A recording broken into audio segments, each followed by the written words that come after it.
Selamat pagi semuanya. Pagi, Pak. Pagi, Selamat Pak. pagi, Pak. Pagi, Ya. Pak. Jadi kita lanjut ya.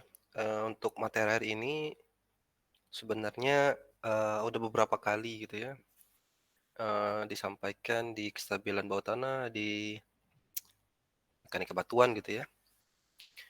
Untuk bagaimana mendapatkan RMR ini ya.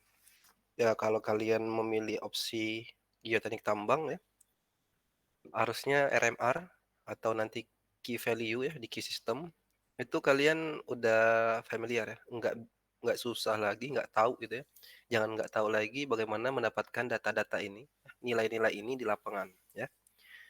Karena dalam project gitu ya, mau nanti untuk terowongan, mau untuk apa nama itu untuk lereng gitu ya, RMR ini wajib. Tapi kalau Q untuk terowongan saja. Apalagi nanti misal di sipil pun ya, sipil ketemu batuan, dia ngambil juga RMR gitu ya. Misal buat bendungan, dia mengambil juga RMR gitu ya, agar tahu bagaimana kualitas massa batuan ketika nanti dia digabungkan dengan atau disatukan dengan beton gitu ya. Itu dilakukan. Nah, bagi kalian ya saya anggap karena memilih opsi geoteknik tambang, berarti mau fokus ke geoteknik tambang ya. Saya harapkan kalau misalnya kalian nggak tahu ya mana bagian-bagian RMR ini, nanti kan ada tabelnya ada 6 parameter, silakan kalian tanya gitu ya. Jangan sampai tidak tahu ya.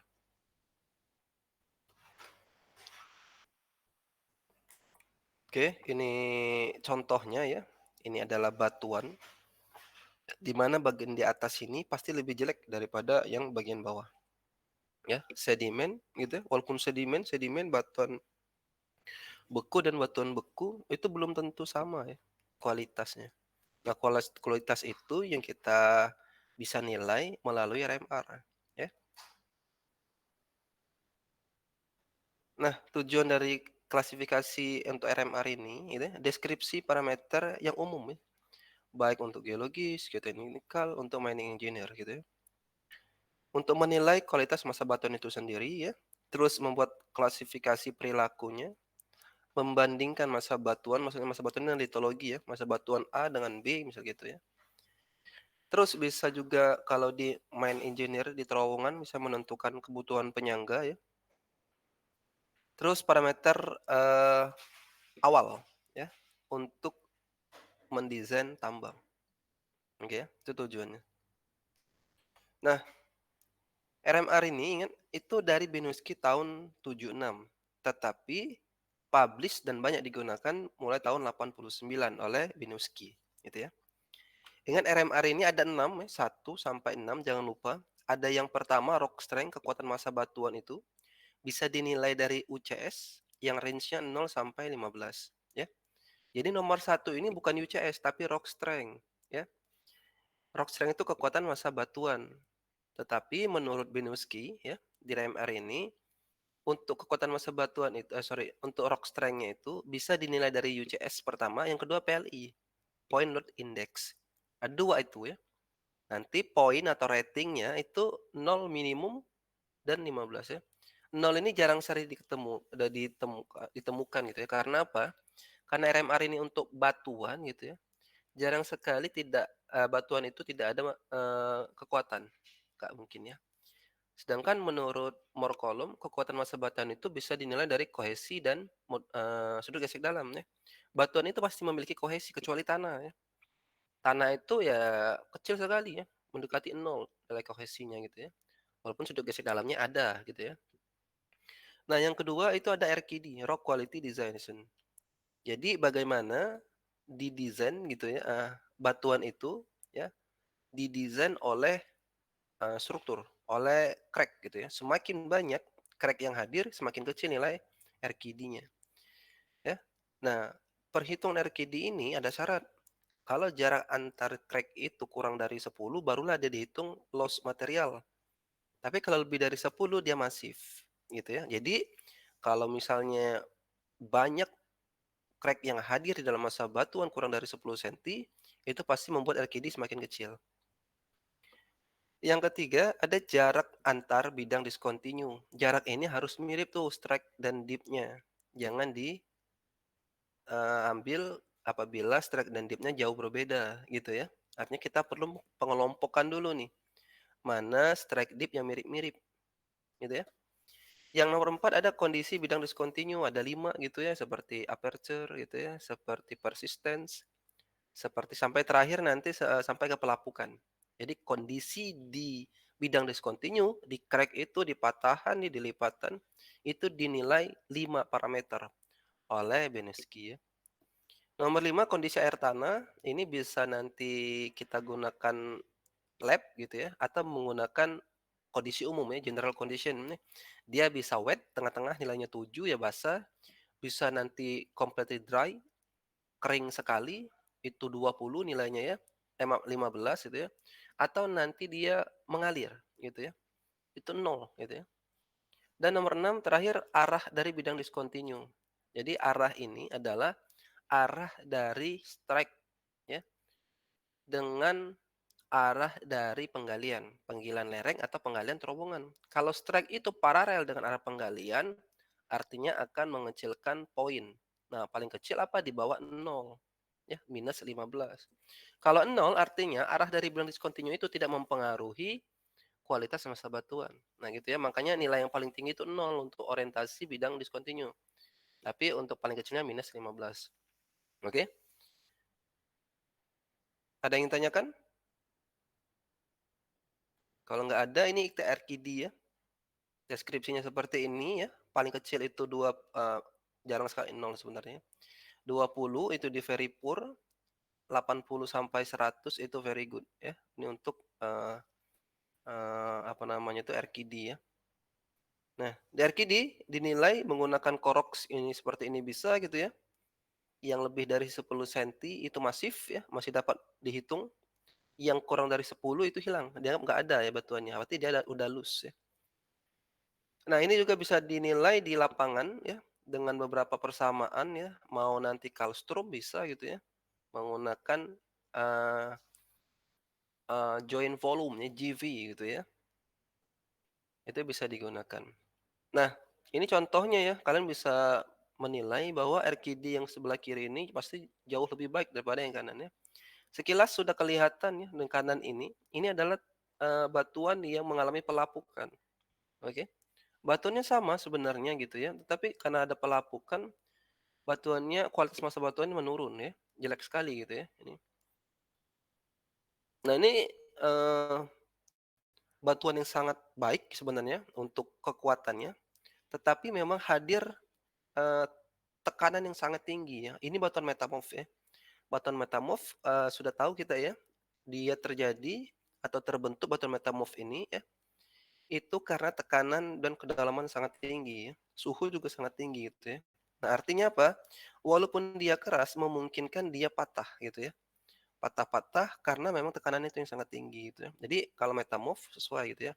Jadi nanti indikasinya, bukan indikasi ya, dampaknya ketika ini kita jadikan terowongan atau jadikan lereng gitu ya, bahwa walaupun batuan ini keras secara mayoritas gitu ya, secara, massa batuan, tapi perlu diperhatikan ya, ada bagian-bagian yang memang patah, memang discontinue. Hal ini kalau misalnya terkorelasi ya, maka akan menjadi, longsoran bidang. Gitu ya. Kalau batuannya keras, dia longsoran bidang atau longsoran baji. Kalau misalnya lebih dari satu ya, pertemuan dari bidang discontinue itu. Tapi kalau ada soft material atau material yang lembut, itu pasti longsoran busur gitu ya. Nah, ini juga kelihatan gitu ya, bagaimana, batuannya memang hancur, lapuk gitu ya. Dan ini kalau menghitung menggunakan persamaan Palstrom ya, untuk join volume gitu ya, 115, 3,3 join volume. Bisa kita nilai dari sini gitu ya, tabelnya yang penting kita, sudah menilai antara join, crack-crack gitu ya. Banyak sekali persamaan untuk menentukan nilai RQD. Nanti saya tunjukkan bagaimana nilai RQD ini sebenarnya diteliti bahwa hubungan ini bisa kita menentukan nilai Q, bisa menentukan nilai RMR, ada nanti ya. menurut Sun Wo dan Huang ya tahun 2001 ya, nanti di akhir materi ya. Nah sekarang ada, kekuatan dari batuan, rock strength atau strength of impact rock gitu ya, dinilai dari 2, ada PLI, point load strength index, atau UCS, Uniaxial compressive strength. Nilai 2 ini gitu ya, antara 2 ini bisa dinilai gitu ya, bisa dikonversikan gitu ya, antara PLI dan uniaksial ya. Ini alat yang sebelah kiri ini untuk PLI, yang ini untuk alat menentukan, apa namanya itu, UCS, kuat tekan gitu ya. Nah, di lapangan ya, selain alat-alat yang tadi juga bisa kita perkirakan nilai kekuatan massa batuan itu ya, RMR-nya ya. Kalau misalnya soft material gitu ya, seperti ini gitu ya, oke. Ada deskripsinya, easily penetrated several inches by fist gitu ya, ini mudah sekali ya, pakai jari aja udah, berubah gitu ya. Kalau lebih keras lagi pakai jempol ditekan gitu ya. Nah itu, menandakan bahwa ada penambahan tekanan oleh anggota tubuh kita ya, mulai dari yang lembut ya, misalnya telunjuk ya, jempol, nanti, seterusnya, bisa menggunakan yang lebih keras kalau dia sudah masuk rok gitu ya, menggunakan alat-alat seperti pisau, seperti palu geologi ya, dan sebagainya. Itu bisa kita ini, udah sih kita, lakukan juga ya di embung E ketika di mekanika, batuan ya. Baik, nah ini alatnya ya, untuk, memperkirakan kotekan, tetapi ini biasanya digunakan oleh oleh orang-orang ini ya, orang sipil untuk menentukan kuat tekan dari, beton ya. Tetapi ini juga bisa kita gunakan apabila kekuatan tekan dari batuan itu, eee, lebih dari 1 MPa tapi di bawah 100 MPa ya, antara 1 sampai 100 MPa. Lebih dari itu nggak bisa tuh, karena nanti ada bolanya di dalam, skimit hammer namanya ya, itu nggak rebound ya, nggak kembali kalau ditekan gitu ya. Apalagi kalau misalnya soft material, tanah ya, nggak mantul bolanya di sini, sehingga dia tidak bisa terbaca gitu ya. Nah ini ilustrasi bagaimana bidang discontinue itu digambarkan secara 3 dimensi menurut Hudson dan Harrison tahun 97 ya. Jangan lupa lagi ya, deep and deep direction. Udah kita gambarkan juga kemarin 3 dimensi ya, yang latihan maju ke depan ya. Semoga kalian tidak lupa ya. Nah, ada jarak spacing of discontinuities. Ingat untuk menentukan jarak ini berarti menentukan minimal 2 ya, bidang discontinue, tapi bukan joint set ya, bidang discontinue itu bebas ya. Crack boleh, patahan boleh gitu ya. Yang mirip strike dan dip-nya. Jangan dikelompokkan dulu ya, jangan di-join set-kan dulu ini spacing of discontinuities ini berarti bukan join set tapi join saja ya. Nah, nanti kalau kalian hitung ya beberapa kali gitu, ambil datanya gitu rata-rata gitu, kira-kira dia masuk ke berapa jaraknya, 0,6 sampai 2 meter gitu ya, atau 20 senti sampai 60 senti ya. Semakin, dekat, jaraknya itu semakin kecil nilai, untuk RMR-nya nanti ya. Nah ini spacing discontinuities gitu ya, untuk deskripsinya, menurut Atawell tahun 93. Ini, sudah kalau saya uji kemarin ini bahwa ada 3 atau 4 di sini, join set, 3, Pak. 3 ya, bukan 4 ya. 1 ya, 2, 3 ya, ya. Nah lanjut lagi kondisi ya, kondisi of discontinuities ya, bahwa ada 5 kondisi dari discontinuities ini ya, dari persistence, panjang ya, panjang dari discontinue itu ya. Seberapa jauh dia terbelah gitu ya, untuk massa batuan itu, kita ukur gitu ya. Kalau lebih dari, 1 meter ya oke gitu ya, tapi, kurang dari 1 meter berarti dekat gitu ya, berarti itu bisa saja bukan bidang discontinue gitu ya, retak lokal saja gitu ya. Tapi kalau lebih dari 20 meter ya, 10 sampai 20 meter, itu benar-benar bidang discontinue gitu ya. Ada separation atau aperture lebar rekahannya itu ya, atau belahannya itu, ya semakin besar, berarti dia semakin discontinue. Semakin lebar, semakin berpotensi untuk diisi gitu ya. Makanya nanti ada infilling gitu ya, diisinya oleh material yang hard filling atau soft filling gitu ya. Nah nanti, di discontinue itu juga kita coba kekasarannya ya, menggunakan ya yang paling umum itu adalah ujung dari palu geologi yang lancip itu gitu ya. Itu biasanya digunakan. Terakhir ada weathering, pelapukan. Kita lihat di rekahannya itu apakah mulai melapuk ya. Kalau biasanya tidak terbuka besar atau terbuka lebar aperture-nya, dia tidak akan melapuk gitu ya, karena air sulit masuk ke sana. Karena kalau kondisi batuan di bawah bumi kan, menyebabkan untuk pelapukan itu matahari ya, air gitu ya, dan zat kimia. Nah, matahari nggak mungkin gitu ya, zat kimia agak sulit juga kalau misalnya batuannya tidak mengandung logam. Artinya apa? Air ya, yang paling memungkinkan membuat massa batuan itu lapuk gitu ya. Nah, air ini membutuhkan celah gitu ya. Nah, celah inilah gitulah ini ya, itu, bisa dibentuk ya, dia lebar atau sempit gitu ya, tergantung dari massa, terbentuknya gitu ya, atau nanti kondisi di, sekitarnya. Misalnya dekat dengan, apa namanya itu, vulkanik gitu ya, getaran gitu ya, ada gempa gitu ya, atau letusan gunung berapi gitu ya, dan sebagainya ya. Nah ini, secara kualitatif bisa dijelaskan ya, bagaimana kekasaran itu ya. Ada yang tajam, ada ondulasi, ada yang planar ya, menurut ISRM tahun 81 ya. Karena apa?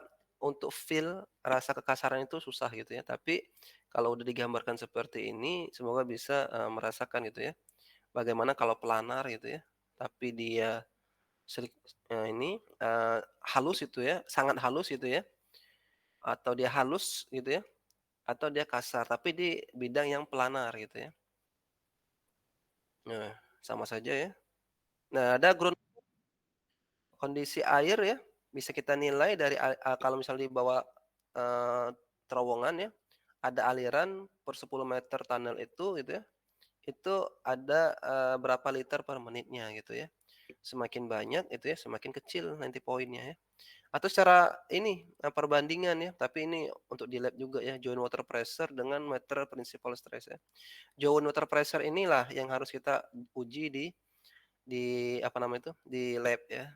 Kalau mayor principal stress ini kita bisa menggunakan tegangan vertikal. Ada juga general condition, secara umum kita nilai dengan kualitatif dengan penglihatan saja ya. Oh kita pas penggalian dia kering, udah 15 poinnya ya. Dia damp gitu ya, dia cukup, bukan basah tapi ya, seperti muncul keringat gitu ya, butir-butir seperti itu damp ya. Kalau wet dia basah, kita tempelkan tangan, tangan kita basah. Kalau dripping itu menetes ya, dia bukan seperti berkeringat, tapi udah menetes ya, tes gitu ya, air yang menetes. Kalau flowing udah mengalir itu ya. Oke, nah ini secara, umum ya, general condition. Nah sekarang ada orientasi bidang discontinue, eee, yaitu bagaimana arah dari penggalian kita, apakah kita mengikuti penggalian ini dengan arah strike bidang discontinue? Kalau iya, itu sangat mengurangi atau sangat tidak menguntungkan. Yang awalnya masa batuan kita bagus, itu bisa -15 ya, gara-gara kita salah menentukan arah penggalian terowongan. Tetapi, mau tidak mau pasti ada yang kena gitu ya, karena apa? Yang kita kejar itu bukan keamanan, ya, tapi yang kita kejar itu adalah deposit atau cadangan, gitu ya.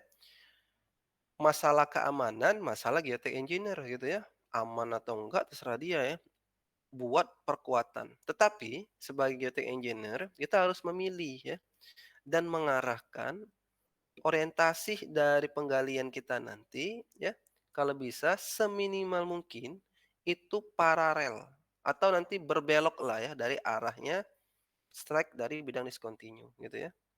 Nah seperti ini ya, kalau ini ya memang paling benar gitu ya yang sebelah kanan ini, menentukan arah penggalian terowongannya. Tapi kalau ini juga ya, ini namanya bunuh diri sebelah kiri, kita mengikuti bidang discontinue-nya gitu ya, ini memungkinkan longsoran baji ya. Nah ini bisa kalian baca gitu ya, bagaimana, nilainya nanti ya kalau misalnya dia, eee tegak lurus ya, tapi dip-nya sangat, lebih lebih curam, ini lebih lebih landai gitu ya. Atau sebaliknya gitu ya, tegak lurus tapi dia berlawanan ya untuk, arah penggalian. Yang ini sejajar ya atau paralel gitu ya. Nah, ini seperti ini. Oke ya. Nah, dari RMR juga sebenarnya kita bisa menentukan RMA stand up time ya, sudah kalian kerjakan di stabilan bawah tanah ya. Semoga kalian bisa memperkirakan ya bagaimana, umur dari terowongan kalian ketika dia tidak diberikan, perkuatan gitu ya. Nah, itu bisa diperkirakan waktunya oleh Binoski melalui RMR stand up time gitu ya. Hanya membutuhkan span ya, tapi bagian atap dan membutuhkan nilai RMR. Kita bisa memperkirakannya. Oke? Nah, untuk nilai Q-nya gitu ya, nanti, saya berikan beberapa korelasi saja ya, agar tidak mengulang. Jadi, kalau kalian sudah ke lapangan menghitung nilai RMR, nggak perlu lagi menghitung nilai Q. Nanti dikorelasikan saja ya, menggunakan persamaan. Nah, sebelum itu ya, karena nilai secara empirik nilai RMR dan Q nanti bisa memberikan rekomendasi perkuatan gitu ya. Artinya apa gitu ya? Artinya secara empirik ya, terowongan kita itu bisa dilakukan atau dieksekusi lah gitu ya. Makanya kalau orang-orang biasa gitu ya, misal nih, orang, gurandil gitu ya, dia ilegal gitu ya. Kalau dia paham saja masalah ini gitu ya, RMR aja ya, dia adalah orang yang tidak kuliah, tapi sudah melakukan atau melaksanakan secara praktis ilmu atau nanti teori oleh Benoski ini, gitu ya. Belum tentu kalian nanti sudah kuliah gitu ya, itu menerapkan nilai RMR ini gitu ya. Itu belum tentu juga gitu ya. Nah, artinya apa gitu ya, harusnya gitu ya, kalau kita sudah tahu RMR ini, kita sudah berani secara empirik ya, untuk memberikan rekomendasi ya, eksekusi ya, minimal penggaliannya saja ya, terowongan, ya di batuan apapun. Oke ya, nah kalian bisa lihat di sini ya, yang kita butuhkan nilai RMR-nya, nanti rekomendasi penggaliannya apakah full face atau top heavy end benching ya, jaraknya bisa 3 meter atau 1 sampai 1,5 meter gitu ya, tergantung nilai RMR kalian. Nanti apakah rock ball dia perlu, kalau perlu berapa panjang, apakah shotcrete perlu, berapa tebal shotcrete-nya, apakah perlu steel set-nya, berapa spasinya, gitu ya. Jadi ini bisa kita bisa perkirakan dari rekomendasi yang diberikan oleh Benoski ini. Nah, ini contohnya ya, korelasi dari RMR dan key value ya. Jadi menurut Barton dan Benoski 2008 ya, itu, biasa kita gunakan RMR untuk, mendapatkan nilai RMR ya dari nilai key ya 9 dan key plus 44 ya. Ini umum gitu ya. Padahal bisa saja kalau misalnya kita gunakan di minus 25% ini gitu ya. Tapi untuk persamaannya ya, korelasi yang terbaik itu di tengah-tengah gitu ya. Dan persamaan umumnya di sini gitu ya. Nah, tetapi ketika ini dibawa ke lokasi lain ternyata nggak bisa gitu ya, belum tentu sama gitu ya. Ini umum sekali gitu ya. Ada juga nanti seperti ini, ada Sun Woo dan Hwang tahun 2001 di Korea ya.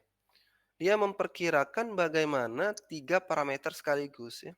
Kalau kita punya nilai RQD ya, yang ini, kita bisa memperkirakan nilai Q ya, tarik ke kanan gitu ya. Kita juga bisa memperkirakan nilai RMR. Itu ya misal RQD-nya di 50 ya, terus di sini RMR-nya 48. Nilai Q-nya mungkin di sini 2,5 atau 3. Gitu ya. Nah ini, menurut Suhu dan Huang gitu ya. Ada juga Radias et al. 2021 ya. Itu bisa memperkirakan persamaan untuk, RMR dan Qi gitu ya. RMR 60 kalau kita ngambil garis yang ini ya, yang hitam tegas ini, 60 gitu ya. Tarik ke bawah, dia mungkin 1, 2, 2,5 gitu ya. Ini menurut, Radias et al. Gitu ya. Nah ini, ada, beberapa literatur ya yang ada di jurnalnya RA Dias et al. Dan ada sore juga ya, tahun 93 ya. RMR 9, Min, Lenki 44 gitu ya. Ada dan seterusnya gitu ya. Di sini menurut sore ini gitu ya.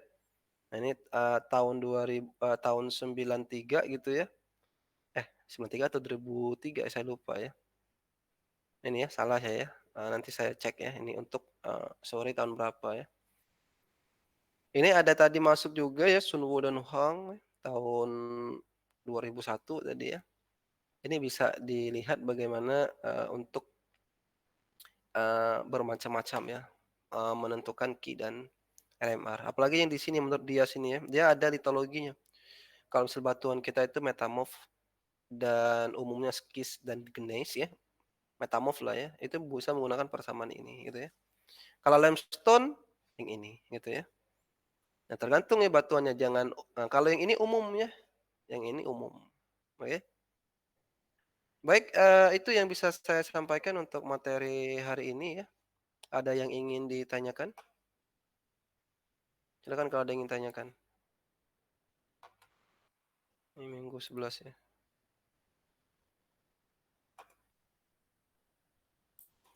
Baik, kalau nggak ada yang tanyakan, saya absen dulu ya. Adelia ada?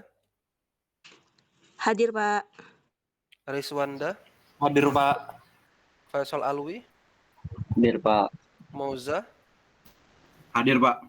Manuel Munte? Hadir, Pak. Andre? Andre Naibahu? Hadir, Pak. Hadir, Dola? Pak. Hadir, Pak. Dava? Dava Permana Aji? Michelle? Hadir, Pak. Imam? Imam Ilham? Anastasia? Hadir, Pak. Chris Ramadan? Hadir, Pak. Richard? Hadir, Pak. Martin Marco? Hadir, Pak. Ahmad Fadel? Oksa? Hadir, Pak. Putu Rema? Hadir, Pak. Rizky Ahmad? Hadir, Pak. Muhammad Afif? Hadir, Pak. Gabriel Reinhardt? Hadir, Pak. Raka Maulana? Hadir, Pak. Maria Novembriani? Hadir, Pak. Muhammad Rafi? Hadir, Pak. Rizky Novadila? Ada? Erik Susanto? Ada Erik Susanto? Rian Bastian Lawulu? Hadir, Pak. Haji Akbar? Hadir, Pak. Wahyu Imam? Hadir, Pak. Irfan Helmi? Hadir, Pak. Ardi Triamanda? Hadir, Pak. David Dalius? Hadir, Pak. Muhammad Hadi? Ada?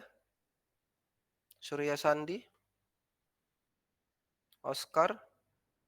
Hadir, Pak. Dwi Yapianto?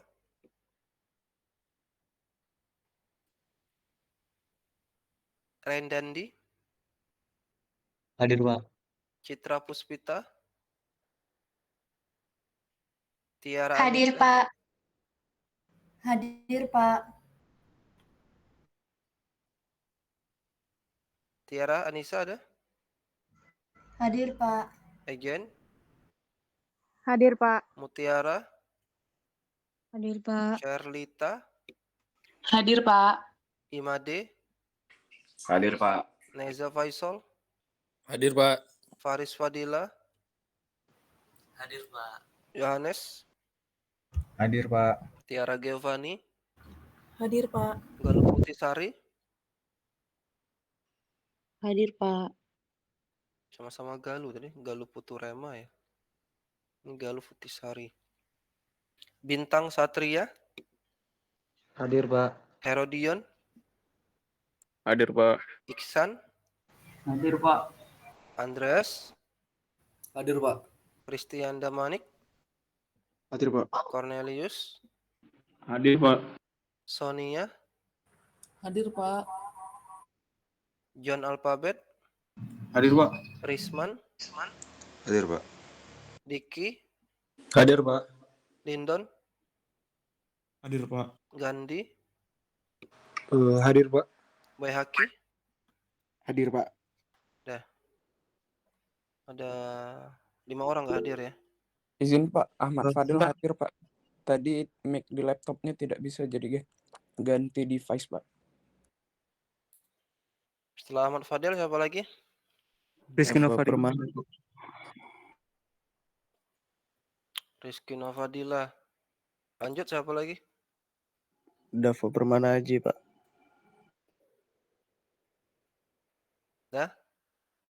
Udah ya? Ada lagi? Dwi nggak hadir, Hadi nggak hadir, Erik nggak hadir, Ilham nggak hadir. Baik. Kalau tidak ada ya pertanyaan lagi, saya ucapkan terima kasih atas kehadirannya. Kita lanjutkan untuk materinya di minggu depan dan saya akhiri. Assalamualaikum warahmatullahi wabarakatuh. Waalaikumsalam. Waalaikumsalam warahmatullahi wabarakatuh. Terima kasih, Pak.